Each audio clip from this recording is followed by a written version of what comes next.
how do you get them to follow you? Usually just follow them first. Early on, I realized that social media was a tool for me to be able to gain trust within people who already knew me and create a presence and stay top of mind to people without necessarily having to have all their contact information. Sharing stories of successes for our clients and not just about how many homes we've sold, right? Like I really want to create a relationship with them and learn all about their lives and their lifestyle.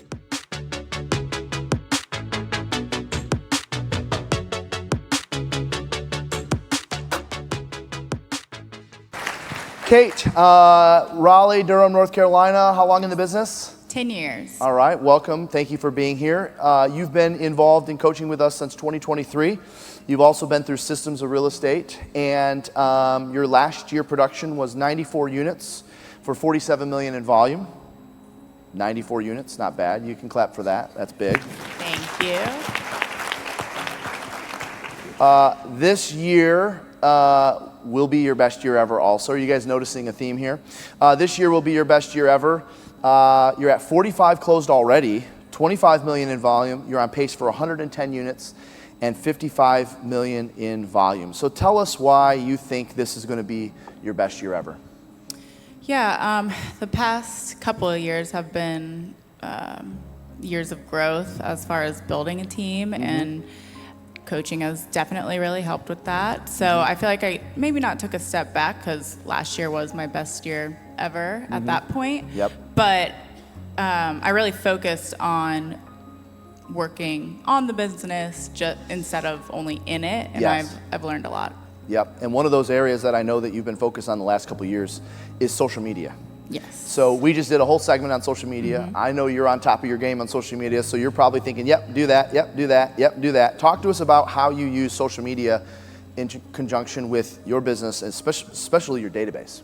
Yeah, so early on, I realized that social media was a tool for me to be able to gain trust within people who already knew me and create a presence and stay top of mind to people without necessarily having to have all their contact information. So yeah, I can connect with multiple people every single day and bring them value that way. So when you think about what you're doing personally and what we just talked about before the break, what are some things that definitely you say, these are the 2 or 3 things I'm doing as it relates to social media that I couldn't see myself not doing? Like, what are the must-dos in your mind? Well, consistency. I think we've heard that one a couple times. And sharing stories of successes for our clients and not just about how many homes we've sold, right? But how we helped them get to this goal that they were looking to do. So storytelling. Storytelling for sure. Getting better at telling a story. Absolutely. And how does somebody get to a position to where they can be better at storytelling? Like, I think about it's not necessarily something you're born, like we're not naturally born to be good storytellers. Like, is there something that you do to be better at telling a story? Like when you think about writing your stories or writing your copy, what is the process that you go through to do that? Well, I'm not sure if I'm a great storyteller per se, but I think I really dig into my clients. Like I really want to create a relationship with them and learn all about their lives and their lifestyle, and you know, that makes their journey an easy story to be told. Which, by the way, that might sound so basic, but for a lot of people in the audience, you know, it's just where are you moving to, when do you want to be there? And that's about the level of connection that they get with their client. And maybe, you know, through time, there's a little bit of relationship there, but other than that, it's just where are you going, why are you moving there, when do you need to be there by, and that's pretty much it. So when you see, again, referring back to the session where I put up the sample text message that you could send, that's essentially like you're getting that information, whether it's through text or through conversation throughout the transaction up front. How do you get information to tell the story? Well, we send a Google form asking, you know, their kids' names, birthdays, anniversaries, favorite restaurant, and that way we know a little bit about them. We send home anniversary cards, of course, birthday cards with a lotto ticket. if somebody has a baby, we send them a personalized baby blanket with the kid's name on it, and we do a lot of pop buys. But we use that information they give us to be able to reward them. Also, when we get sent a name for a referral, we automatically go ahead and send them a $50 gift certificate to their favorite restaurant or coffee shop, and whether or not we get it or not. But if your clients aren't already following you on social media, how do you get them to follow you? Usually just follow them first. You follow them first. Yep. All right. Yeah. Which, by the way, if you do any research on it, Facebook says over 50% of the people that you friend request are going to confirm whether they know you or not. And 1 out of every 3 people you follow on Instagram will follow you back.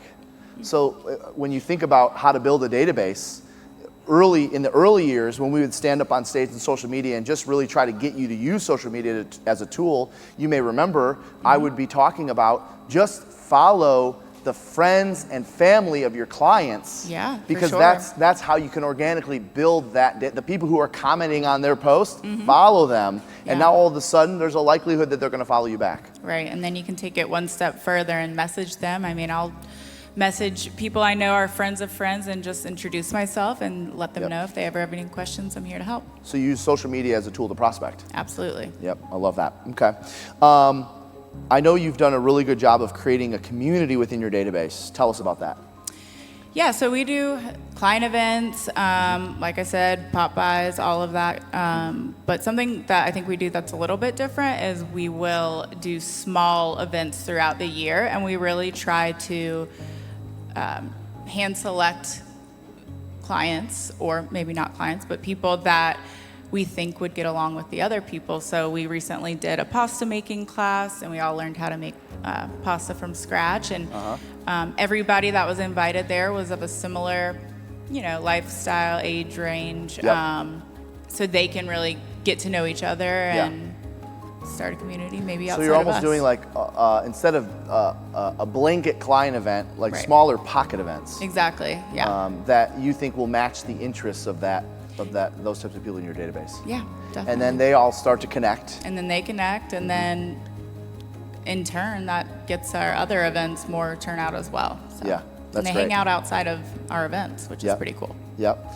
So when you think about your database value proposition and the community that you've created with your database, how do you do anything different to ask for business? How do you actually get business from them? And I know some of it to some degrees it becomes an automatic because of the value you're adding, but is there anything specific you can think of that you would not go without doing because it's definitely something that gets you business? Well, we always ask for it. We always ask for them to think of us if they have friends or family that are moving or, So I would just say that you just got to get out of your comfort zone and ask for the business and the referral. Yeah, so don't be afraid to ask for it because, some people I know in the audience are like, well, that's kind of basic. Well, yeah, but a lot of people honestly just think that adding the value will just automatically lead to business. Sometimes people don't even think about it. That's right. We give them too much credit almost. Yeah, absolutely. Yeah. So when you think about, obviously you've been coaching with us since 2023, what is maybe 1 or 2 things that without question you've implemented or that you use or that you've taken advantage of that you've gotten value from as it relates to being in our system? Yeah, going back to, building a team, it's been a learning, it's been a process for me to kind of step up as a leader and not just an agent. So number 1, learning to set expectations with my team members up front so I don't have to have issues on the back end. Sure. Go ahead and take it on. And then right now we're working on my listing presentation. I realize that I have been functioning off of kind of personality and not as much scripting. So I'm going to get a lot deeper into that. All right. Got some work to do. Even though 10 years in the business at that level of volume, recognizing that, you could lose a listing here and there to a competitor, and it's possible you may have been able to secure that business if you were a little bit more sticking to the script. Absolutely. Yeah. Well, that takes a lot to admit that, so I appreciate you doing that. Anything else you want to add or any last minute pieces of advice you want to share, Kate? I don't know. No. We covered it all. Let's hear it for Kate Carlton. Thank you.